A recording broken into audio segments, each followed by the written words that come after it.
ओम शांति। आज 19 अप्रैल 2024 अव्यक्त महावाक्य सुनते हैं। मुरली का मुख्य पॉइंट्स। पहली, भगवान ही हमारा रूहानी बाप, टीचर और सदगुरु है। यह संगम युग ही वह समय है जब वह हमें शूद्र से ब्राह्मण और फिर देवता बनाने आते हैं। बाबा जो पुरानी दुनिया को नया बनाने और आदि सनातन देवी देवता धर्म की फिर से स्थापना करने आए हैं। यह ज्ञान हम बच्चों के अलावा कोई नहीं जानता। सतयुग में हम पुण्य आत्मा थे, लेकिन 84 जन्मों के चक्र में अब हम पतित बन गए हैं।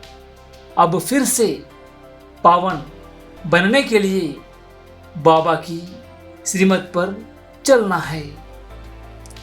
बाबा से पावन बनने की पक्की प्रतिज्ञा करनी है।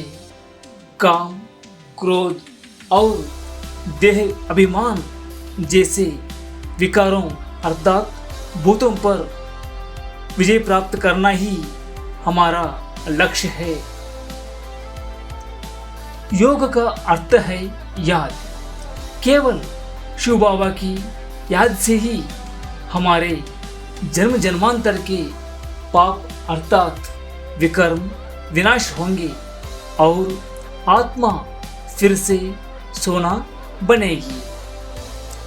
यह मृत्यु लोक का अंतिम जन्म है।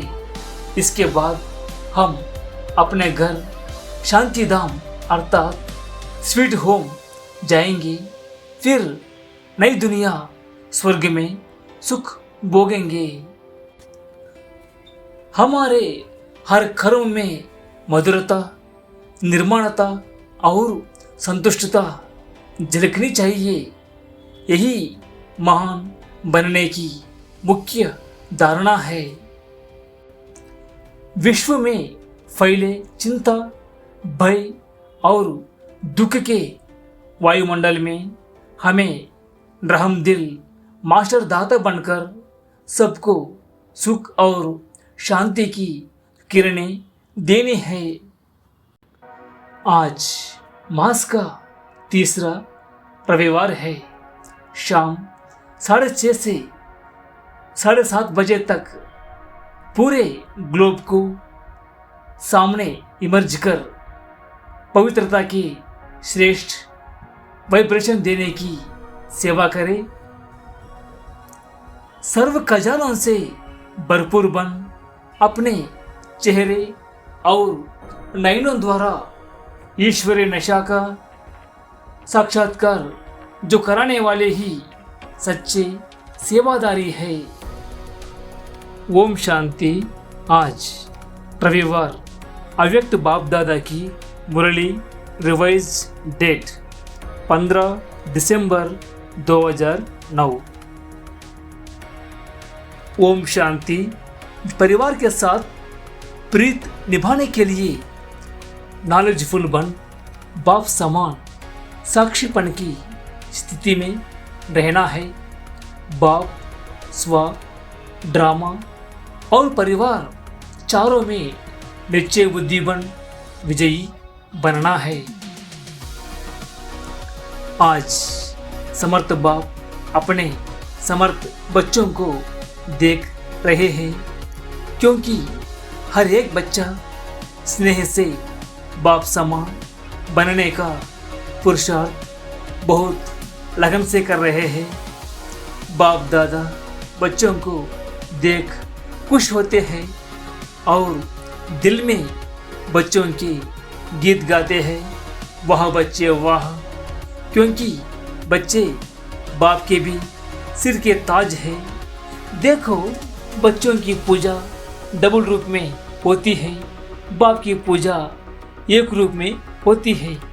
तो बच्चे बाप से भी बाप द्वारा आगे जाते हैं, इसलिए बाप बच्चों के पुरुषार्थ को देख खुश है।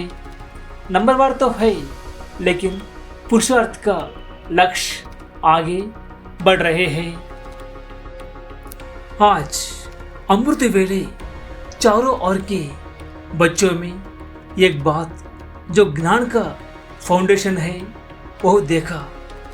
फाउंडेशन है निश्चय, कहाँ हुआ भी है निश्चय बुद्धि विजयी। तो आप सबका निश्चय देखा, सभी का नंबरवार बाप में तो निश्चय है ही, उसकी निशानी सभी बाप को पहचान बाप के बने हैं और यहाँ भी बाप से मिलने के लिए आए हैं। बाप में हर एक बच्चे का अटूट निश्चय है, लेकिन बाप के साथ और भी निश्चय पक्का होना चाहिए। वो है स्व में निश्चय, साथ में ड्रामा में निश्चय और परिवार में निश्चय। इन 4 प्रकार के निश्चय में पक्के होना अर्थात निश्चय बुद्धि विजयंती बनना। तो चेक करो कि इन चारों निश्चय में पक्के हैं। बाप में तो सभी कहते हैं मेरा बाबा और मैं बाप की। बाप को मेरा कहकर बाप का पूरा अधिकार प्राप्त कर लिया, सदा बाप के द्वारा अधिकारी बन सर्व खजानों के अधिकारी बन गए। साथ में स्व में भी निश्चय जरूरी है क्या? जरूरी है क्यों? अगर स्व में निश्चय नहीं है तो दिल शिकस्त बन जाते हैं। स्व में निश्चय यही है कि मैं बाप द्वारा सुमानधारी हूँ, स्वराज अधिकारी हूँ। स्वयं बाप ने मुझे कितने सम्मान दिए हैं, एक एक सम्मान को स्मृति में लाओ तो कितना नशा चढ़ता है। आजकल किसी को भी कोई टाइटल मिलता है तो वो भी अपना भाग्य समझते हैं, लेकिन हाँ बच्चों को एक एक सम्मान किसने दिया? स्वयं बाप दादा ने हर बच्चे को सम्मानदारी बनाया है। एक एक सम्मान को याद करते खुशी में उड़ते रहो तो स्व में भी सदा निश्चय का इतना नशा रहे कि मैं बाप द्वारा स्वराज अधिकारी सम्मान अधिकारी कोटों में कोई आत्मा हूँ। जैसे बाप में निश्चय है तो साथ में स्व में भी निश्चय आवश्यक है, क्योंकि अगर स्व में निश्चय है तो जहाँ निश्चय है वहाँ हर कर्म में निश्चय बुद्धि अर्थात सुमानदारी विजयी है। निश्चय का अर्थ ही है सफलता। ऐसे नहीं कि हमारा तो बाप में निश्चय है, बाप में है ओ वह तो बहुत अच्छा, लेकिन बाप के साथ स्व का नशा भी आवश्यक है। मैं कौन? एक एक सम्मान को याद करो तो निश्चय और नशा आपके चरण और चेहरे से दिखाई देगा, दे रहा है और दिखाई देता रहेगा। साथ में तीसरी बात, ड्रामा में भी निश्चय बहुत ज़रूरी है, क्योंकि ड्रामा में समस्याएं भी आती है और सफलता भी होती है। अगर ड्रामा में पक्का निश्चय है तो ड्रामा के निश्चय से जो निश्चय बुद्धि है वह समस्या को समाधान स्वरूप में बदल देता है। चारों ओर के बाप के स्नेही जो स्नेही होते हैं वह सहयोगी जरूर होते हैं। स्नेह का रिटर्न प्रत्यक्ष रूप वह हर कार्य में तन मन धन जन में एक दो के सहयोगी जरूर होंगे।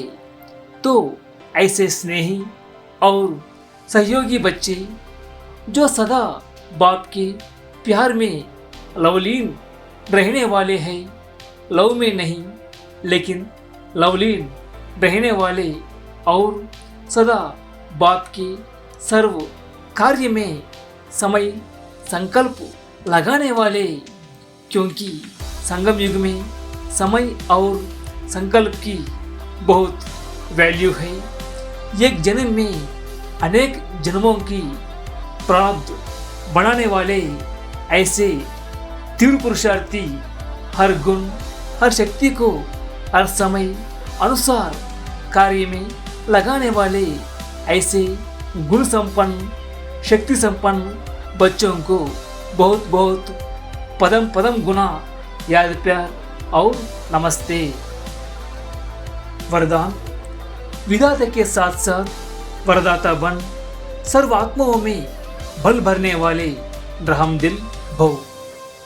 यदि कोई आत्मा इच्छुक है लेकिन हिम्मत न होने के कारण चाहना होते भी प्राप्ति नहीं कर सकती, तो ऐसी आत्माओं के लिए विधाता अर्थात ज्ञानदाता बनने के साथ साथ रहमदिल बन वरदाता बनो।